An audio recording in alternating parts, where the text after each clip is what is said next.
వ్యవసాయం ఇండియాలో విస్థాపన వ్యవసాయం షిఫ్టింగ్ ఫార్మింగ్ అంటే ఒక ప్లేస్ నుంచి ఇంకొక ప్లేస్కి మారుతూ చేసేదానిగా చెప్పవచ్చు. విస్థాపన వ్యవసాయం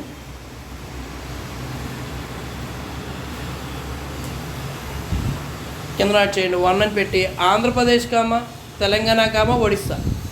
ఆంధ్ర, తెలంగాణ, ఒడిస్సాలో ఏమని పిలుస్తామంటే ఈ వ్యవసాయాన్ని, ఈ షిఫ్టింగ్ వ్యవసాయాన్ని పోడు వ్యవసాయం అని పిలుస్తామండి. మనం పోడు వ్యవసాయం.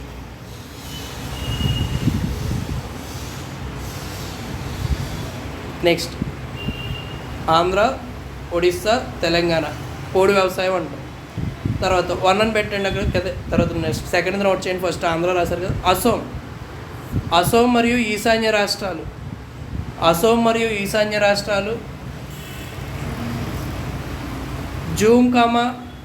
జూమింగ్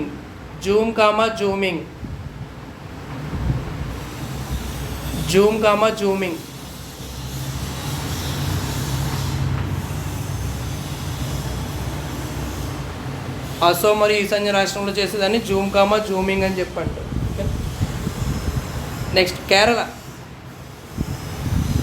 కేరళ వచ్చేసరికి పోనం, దాన్నే పొన్నాం అని కూడా అంటాం. పోనం లేదా పొన్నాం. కేరళ మీకు ఆల్రెడీ అడుగుతున్నాడు బిట్టు. ఆంధ్రప్రదేశ్లో సంక్రాంతి వలె కేరళలో పోనం అనేది ఎప్పుడు చేసుకుంటారు, ఏ నెలలో అని అడుగుతున్నారు. సెప్టెంబర్లో చేసుకుంటారు. ఓకే, సో అది ఇంపార్టెంట్ మీకు ఆ సబ్జెక్టు. ఫస్ట్ చాప్టర్ అదే కదా మీకు హైకోర్టు సిలబస్లో. సరే, ఇక్కడ ఏం చెప్తున్నాడు? కేరళలో పోనం అని చెప్పాను. నెక్స్ట్ రాజస్థాన్ వచ్చేసరికి రాజస్థాన్లో వాత్రా అనేది ఈ పోడు వ్యవసాయానికి లేదా విస్థాపన వ్యవసాయానికి ఉన్న పేరు. రాజస్థాన్లో వాత్రా. నెక్స్ట్ మధ్యప్రదేశ్లో వచ్చేసరికి దీన్ని బేవార్ బేరా మరియు బేవార్. మనం అంటాం అండి బేవర్స్ గల్లో తిరుగుతున్నాడు అంటే ఒక్కొక్కసారి ఒక చోట కూర్చుంటాడు మాట, ఏ పని చేయకుండా. అండ్ మనం ఏమంటాం? బేవర్స్ గడని తిడతా ఉంటాం, అవునా? సో బేవార్ అన్న మీనింగ్ ఏంటి? ఒక లొకేషన్లో ఒక చోట పని చేయలేదు, ఆ ప్లేస్లో వ్యవసాయం చేస్తారు. అక్కడ కల్టివేషన్ చేశాక ఇంకా ల్యాండ్ సరైనటువంటి ప్రొడక్షన్ ఇవ్వట్లేదని చెప్పి ఆ ప్లేస్ని వదిలేసి వేరే ప్లేస్కి వెళ్తూ ఉండేవారు. అలా వెళ్ళి అక్కడ ఉన్న చెట్ల నుంచి అన్నీ గ్రహించడం, అక్కడి పంట పండించుకోవడం, అక్కడే ఇల్లు కట్టుకోవడం, కొంతకాలం అక్కడ ఉండడం, మళ్ళీ ఒక 5 నెలలకి వెళ్ళిపోవడం. ఇప్పటికీ కూడా మీరు పల్లెటూరులో చూస్తే కొన్ని తెగలు ఉంటాయి మనకి. దొమ్మరి అనే కులం ఒకటి ఉంది. ఇందాక మనం చెప్పుకున్న చెంచు, ఎరుక ఇలా ఎన్ని క్యాస్టులు బట్టి దొమ్మరి కులం. ఈ దొమ్మరి కులం వాళ్ళు ఏం చేస్తారంటే రోడ్ సైడు ఒక థ్రెడ్ కట్టుకుని దాని మీద నడుస్తూ ఈవెంట్లు చేస్తారు. యాక్చువల్లీ వాళ్ళు కూడా ఇలా వ్యవసాయం చేస్తూ వెళ్ళిన ప్లేస్లో వ్యవసాయం చేసుకుంటూ ఆ ప్లేస్లో ఉంటూ ఆ రాజ్యాలు దాటుకుంటూ అలా తిరుగుతూ ఉండేవారు. ఇప్పటికీ కూడా వాళ్ళు అలా తిరగడానికి ఇష్టపడుతుంటారు. గవర్నమెంట్ వాళ్ళకి ఎన్ని ఫెసిలిటీస్ ఇచ్చినా కూడా ఆ లైఫ్ స్టైల్ వాళ్ళు ఎలా ఫీల్ అవుతారు? వాళ్ళ పూర్వీకుల నుంచి వస్తున్న లైఫ్ స్టైల్గా ఫీల్ అవుతారు. ఇప్పటికే మన ఆంధ్రప్రదేశ్ గవర్నమెంట్, ఇండియన్ గవర్నమెంట్ చాలాసార్లు ట్రైబల్ ఏరియాస్కి వెళ్ళి వాళ్ళు ఎడ్యుకేట్ చేస్తాం, చదివిస్తామంటే వాళ్ళు చెప్పిన ఒకే ఒక మాట, మీరు మమ్మల్ని ఎడ్యుకేట్ చేస్తారనేది ఓకే, కానీ మేము మా పూర్వీకులు ఇచ్చిన కల్చర్ని వదిలేయాల్సి వస్తుంది. మీరు చెప్పే పద్ధతిలో మేము హెయిర్ మార్చుకోవాలన్నా, మా లాంగ్వేజ్ వదలాలన్నా, మా అలవాట్లు మార్చుకోవాలి. అందుకని ఇప్పటికీ కూడా చాలామంది ట్రైబ్స్ స్కూల్స్కి కానీ, ఎడ్యుకేషన్కి కానీ, డెవలప్మెంట్కి కానీ ఇష్టపడట్ల. ఎలక్ట్రిసిటీ కూడా వద్దన్న వాళ్ళు ఉన్నారు. ఎందుకని?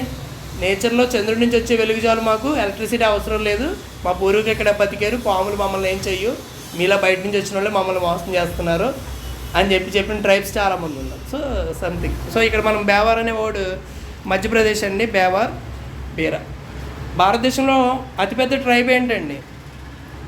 భారతదేశంలో అతిపెద్ద ట్రైబ్, సినిమాలు చూడాలి మీరు, RRRలో ఆల్రెడీ చూపిస్తాడు, గోండు. అవునా? గోండు జాతి, గోండి ట్రైబ్స్ ఎక్కడుంది? మధ్యప్రదేశ్లో ఉంది. ఓకే, సో ఇక్కడ చూసుకుంటే మధ్యప్రదేశ్లో బేవార్ మరియు బేరా అనేది వ్యవసాయం. నెక్స్ట్ ఛత్తీస్గఢ్లో చేసే ఈ వ్యవసాయం పేరు ఏంటంటే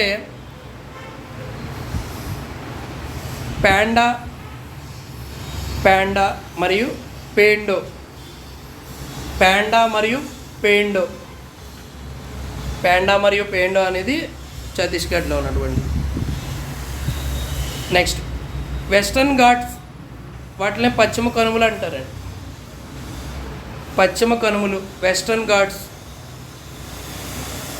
వెస్ట్రన్ ఘాట్స్లో ఈ వ్యవసాయం పేరు ఏంటంటే మనకి కుమరి.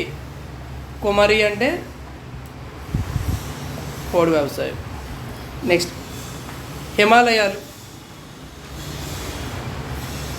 హిమాలయాల్లో ఉండే ఈ వ్యవసాయాన్ని ఏమని పిలుస్తామంటే మనం కీల్. కీల్ అండి. కీల్ అంటే మనకి కోకోలో కామాట కీల్. లాస్ట్ వన్ నోట్ చేయండి. జార్ఖండ్. జార్ఖండ్ మీద చాలాసార్లు అడిగడి బిట్టు.